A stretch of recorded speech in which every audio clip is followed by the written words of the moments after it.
Okay, so we're ready to start lighting the fire again, and what I thought we'd do this time, rather than taking an already burning log from our main fire there, I would use some simple fire lighting techniques and demonstrate exactly how we lit the fire in the first instance, or if we were off travelling somewhere else where we could, or a way that we could light our own fires, just using things that were commonly available. So the first thing I'm going to do to set my fire is to take some of these pieces of broken hurdle. Just going to lay them down inside the fire or inside the oven just as a base for my fire. So just lay them in there just to give us a little bit of air underneath the fire. Now, other materials, I've already collected up lots of dry sticks. This is my my kindling, but I've also been out and collected one of these. It's a type of fungus, I think, which is something called a cramp ball or a King Alfred's cakes, and you can see there the way that it grows means it's very, very fibrous, and it's also got a sort of waterproof shell on the outside that means that these fibres inside are very, very dry, and what you can do is fire a little spark that then once it takes or once it settles within those fibres, you can then blow that spark into an ember in order to light the fire. So to help that process, I've got some dried grass, or some dry purple moorgrass this is in fact, that we've collected earlier, and I've also been down to the lake and collected one of these. I think sometimes people call these bulrushes. This is actually not a bulrush, it is a mess at the moment, potentially a mess, but it's actually something called reed mace, and you can see at this time of year the reed mace is starting to lose all of its seeds, which will blow away. But what that means is you've got a lovely sort of tinder base into which we can then place our cramp ball, our King Alfred's cake, once we hopefully have got a spark ignited now. So I'll just put that to one side. I've got a little handful here of that tinder. So here's my cramp ball, and what I've got is just a little piece of metal, so people quite often refer to it as flint and steel. Here's my piece of metal, and here is my piece, a rather impressive piece of flint.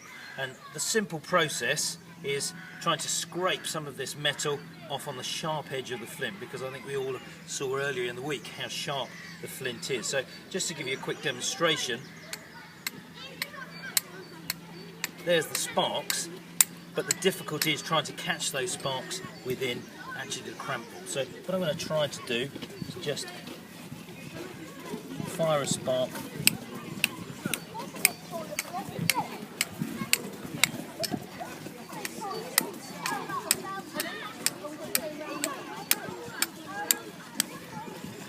get a sharp edge.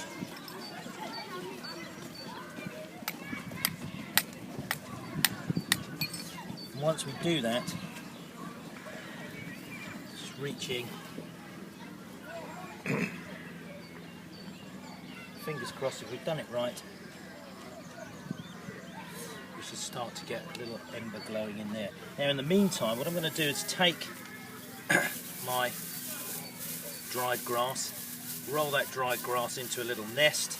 Into that nest I'm then going to place some of my reed mace, put it all in there, fluff it up as much as possible, and then very carefully take my, it's already quite hot, carefully take this, place it in the inside there. So now wrapping and trying to encase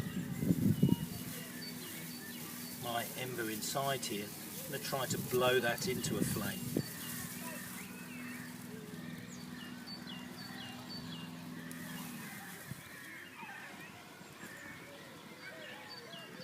And you use the natural wind to try also to help that whole process of heating.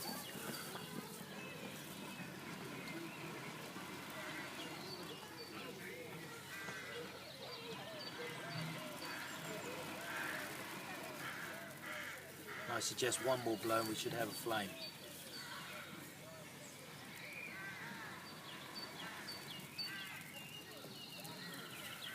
Oh, look at that, just as I was about to take the next blow. So that goes in, upside down, And then all I'm going to do is take my pre-prepared small sticks, lay those sticks over the top.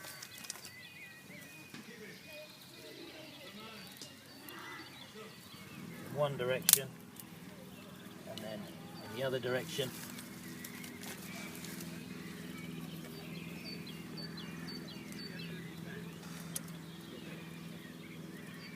Oh.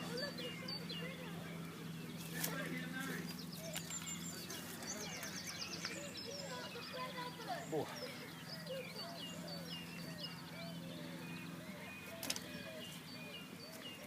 And they always say where there's smoke there's fire, so I'm going to have to be brave and get my head in there in order to give that a little blow. So you just excuse me for a moment.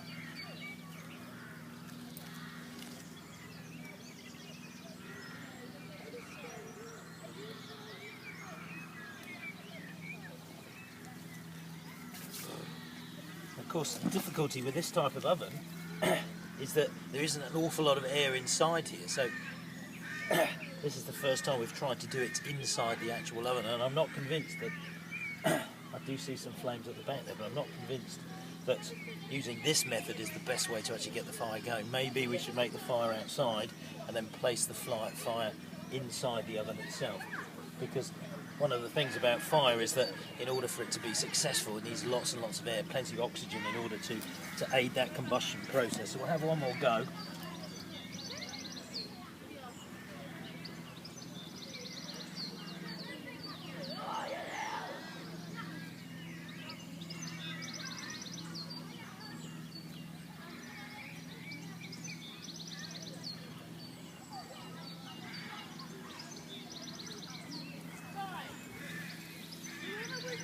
Certainly do have some flames. We're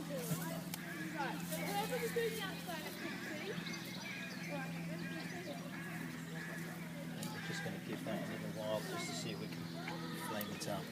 So in the meantime, just leave me with this. Let's see if we can blow the fire up a little bit. So we're back again.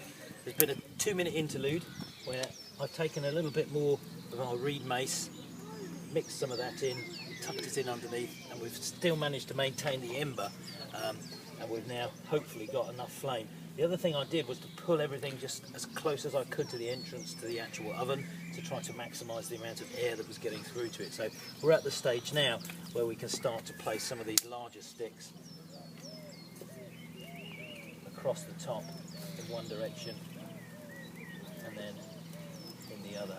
And of course once the fire's at this stage, unless something dreadful happens, I think it's going to be sufficient for us to take the logs that are being prepared here by splitting. Some examples of which here, this was one that they split very much this morning. So if you leave me with it, we'll get back into the smoke and see if we can generate enough heat in here to make our bread for this afternoon.